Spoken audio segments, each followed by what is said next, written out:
That's better than world class. But DQC has a standard trick, which is you can pick out a smaller number of genes to look at, in this case, a smaller number of features in the fancy language, which give the same information. And so first run at that produced 544 genes and exactly the same picture. So I didn't have to look at 20,000. I had to look at 544, which were doing most of the heavy lifting.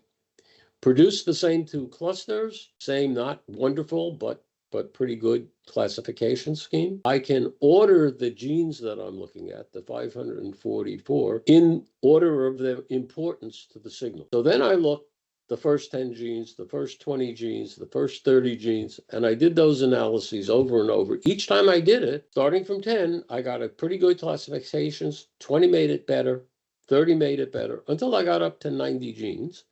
And then at 100, 110, 120, everything stopped getting better and started to get worse. So the cutoff point was I wanted to look at the 90 gene signal because the cleanest information was going to be in the 90 gene signal. Did that, and sure enough, I find 4 clusters. So what are the 4 clusters? 3 of those clusters are all low-grade gliomas, 100% low-grade gliomas. They capture all of the low-grade gliomas, except for 4 tumors. The 4th cluster is all of the glioblastomas and those 4 that were not captured. Now remember, there were 692 tumors. I was missing 4. So at any rate, ran it. I got these 4 clusters.